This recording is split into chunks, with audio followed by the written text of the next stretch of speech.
Hola a todos y todas, yo soy María Laura Canestraro, junto a Enrique Andriotti Romanín, soy responsable de la Cátedra de Introducción a la Sociología de la Facultad de Humanidades. Saben ustedes que en función de las particularidades que tiene este año nuestra cursada en su modalidad virtual, hemos incorporado estos teóricos complementarios que subimos a nuestro canal de YouTube, así como otras instancias que están todas desarrolladas y explicitadas en el aula virtual, que tienen como fin poder acompañarlos y orientarlos en este proceso.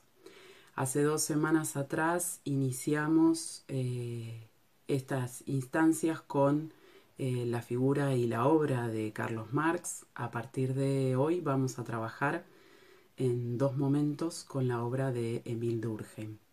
Es interesante rescatar la figura de Émile Durkheim para pensar fundamentalmente en la institucionalización de la sociología como ciencia. Es decir, si nosotros queremos reflexionar acerca de la sociología más académica, de los orígenes, inevitablemente nos tenemos que remontar a la figura de Durkheim, ¿sí?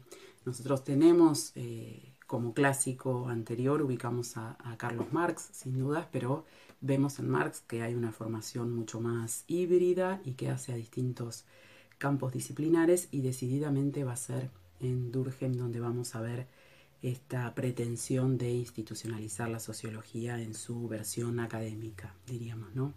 Es importante entender la obra de Émile Durkheim a partir del contexto de Francia hacia fines del siglo XIX, un contexto que en términos de intelectuales, como nos plantea Steiner, es algo así como un hervidero, ¿no? Donde hay otros intelectuales, ¿sí?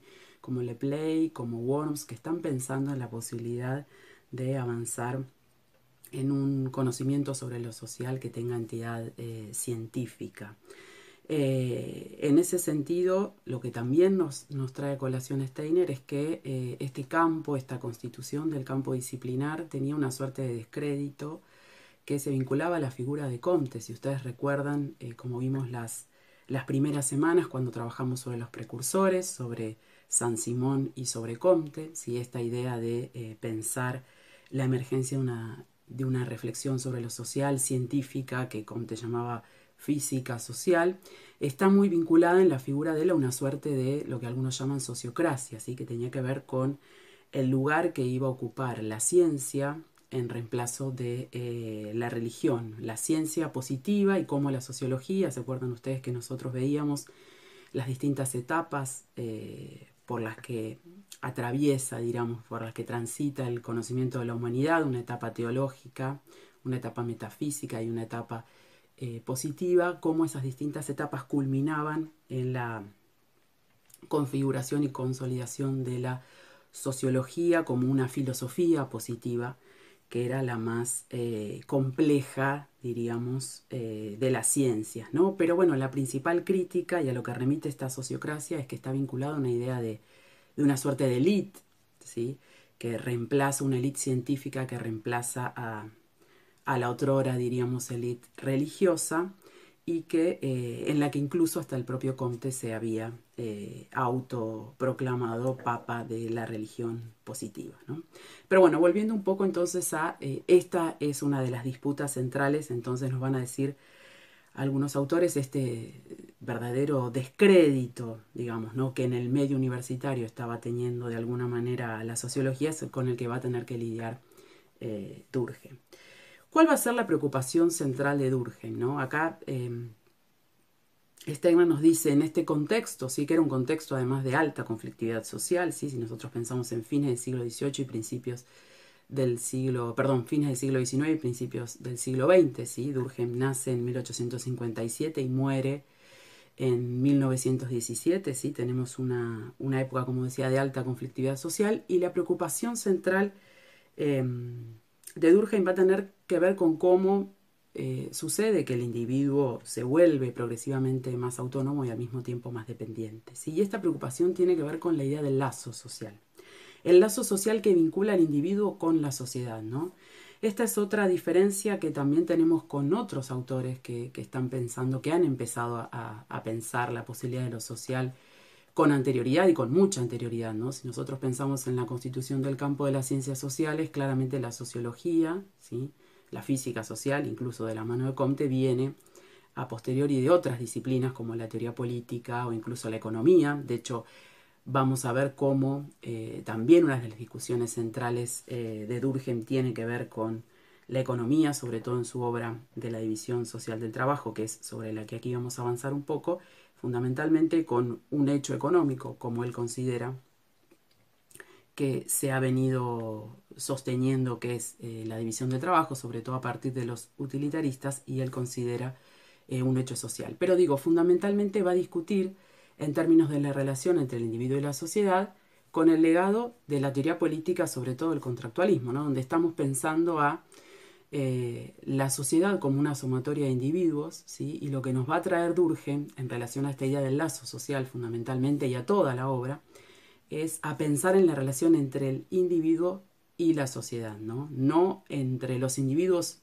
entre sí, diríamos, porque la sociedad no puede pensarse como una agregación de individuos, sino que la sociedad, como nos dice Durkheim, es una realidad sui generis, ¿no? Que tiene una entidad propia. Y una sociedad que si nosotros pensamos en esta relación que atraviesa la sociología y a partir de la cual podemos pensar a los precursores, ¿sí? A Saint-Simon y a Comte, pero sobre todo a los clásicos, que tiene que ver con esta idea de pensar la relación individuo y sociedad, ¿no? Y en uno y otro caso, digamos, tanto en Marx como en Durkheim, esta relación va a estar pensada otorgando una primacía explicativa para entender lo social de la sociedad por sobre el individuo, a diferencia de Weber, donde vamos a ver más adelante que el punto de partida, digamos, para poder explicar lo social es justamente el individuo y específicamente la acción. Pero volviendo entonces a lo que decía respecto de el lazo social, va a ser el eje que vertebre, ¿sí? La obra de Emile Durkheim, ¿sí? Esta relación entonces individuo y sociedad, que va a aparecer de manera distinta de la división del trabajo social, que es una de sus obras centrales sobre las que estamos aquí trabajando, que es de 1893, y en el suicidio, que es una obra de 1897. En el medio tenemos las reglas del método, que es también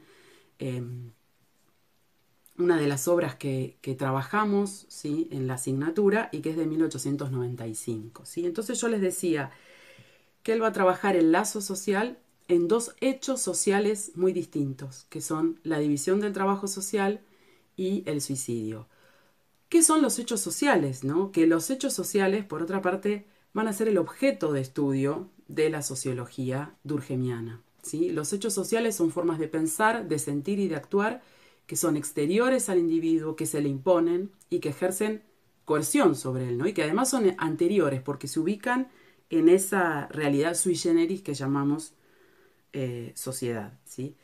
Entonces, en ese sentido, como decía, la pregunta central que tiene que ver con qué sucede con esta tensión, ¿no? Donde el hombre se vuelve cada vez más autónomo, pero al mismo tiempo más dependiente, como les decía, remite a la idea de el lazo social y pensado sobre todo este vínculo individuo y sociedad en términos sociales, entendiendo lo social como moral, ¿sí? Cuando él habla del vínculo social, del orden social, está hablando fundamentalmente del orden moral. ¿Qué es?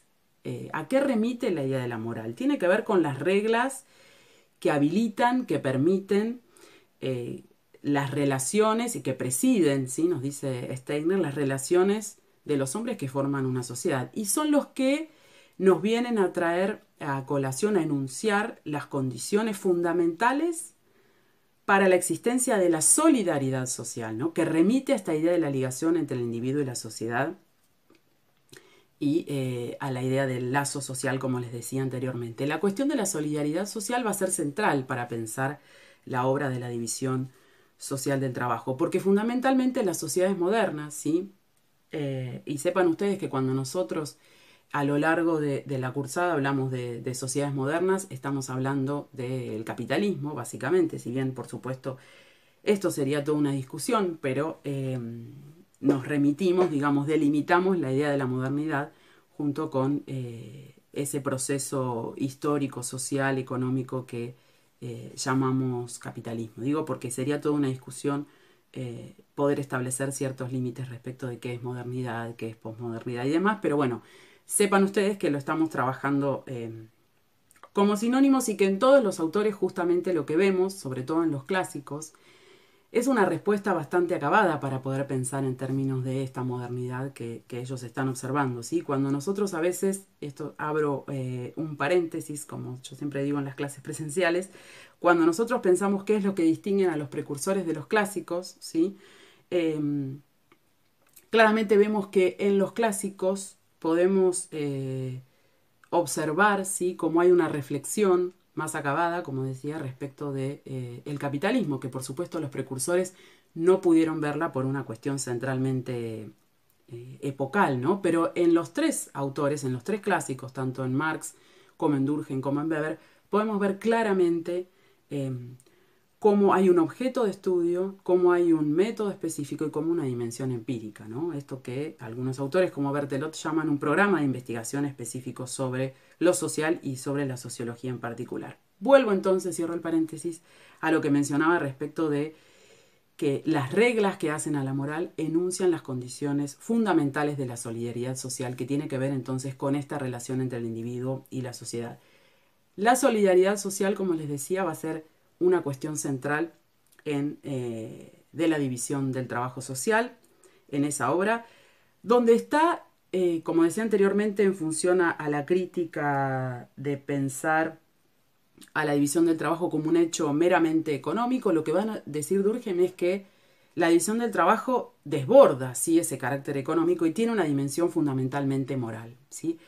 Para trabajar sobre eso, él nos va a traer a colación la idea de que existen distintas formas de organización de estas relaciones entre el individuo y la sociedad, que son centrales para pensar en la condición, digamos, en cómo la solidaridad social se erige, digamos, como la condición de que los hombres puedan ser partícipes de la vida social, ¿no? Que sea posible la sociedad. Y básicamente él nos va a decir que hay dos formas de organización, ¿sí?, social. Las sociedades más simples, ¿sí?, y cuando hablamos de esto estamos hablando desde la horda, la tribu, hasta las comunidades feudales, ¿sí?, predomina un tipo de solidaridad social que Durkheim llama mecánica, ¿sí?, donde básicamente hay un estado fuerte de la conciencia colectiva que tiene que ver con las tradiciones, con las creencias que son más o menos permanentes y precisas. No hay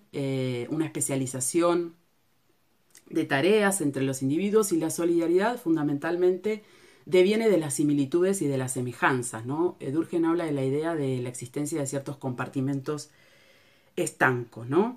Y por otra parte tenemos en las sociedades donde predomina un tipo de solidaridad orgánica que deviene fundamentalmente de la progresiva división del trabajo, ¿sí?, la división del trabajo pensada, como decía recién, como un hecho social.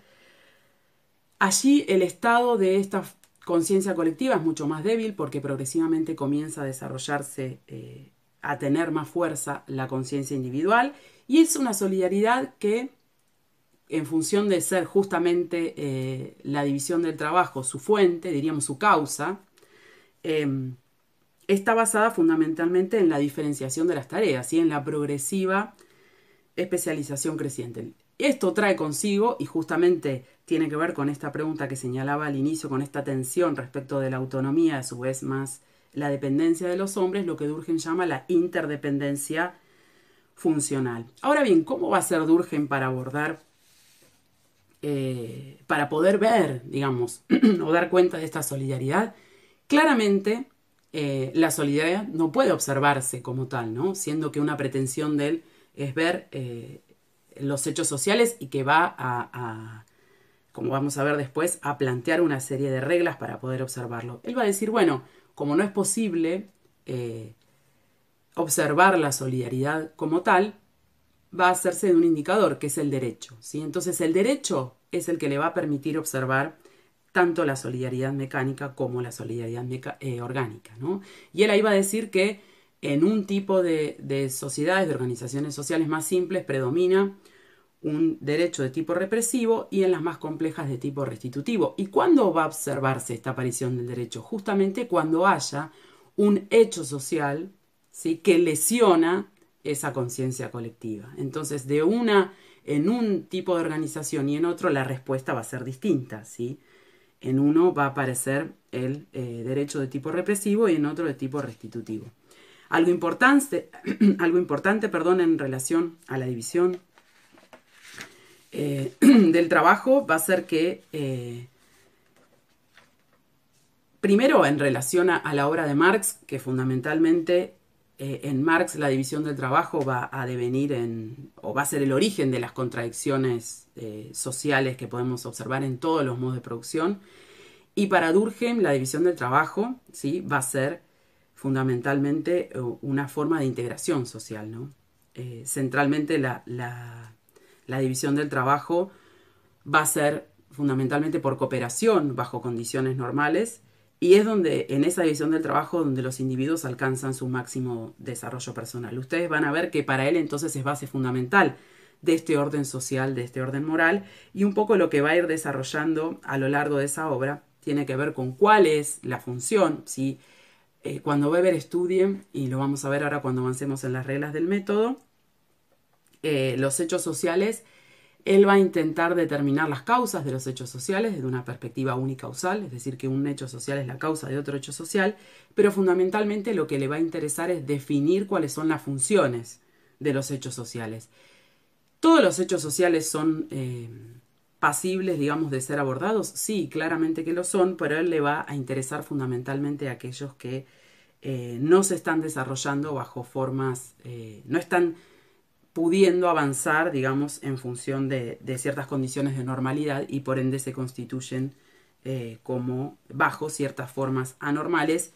Y esto tiene que ver justamente con esos desacoples que él ve en relación a este orden social, ¿sí?, que está demostrando, digamos, algunas imposibilidades para desarrollarse de manera orgánica, en definitiva.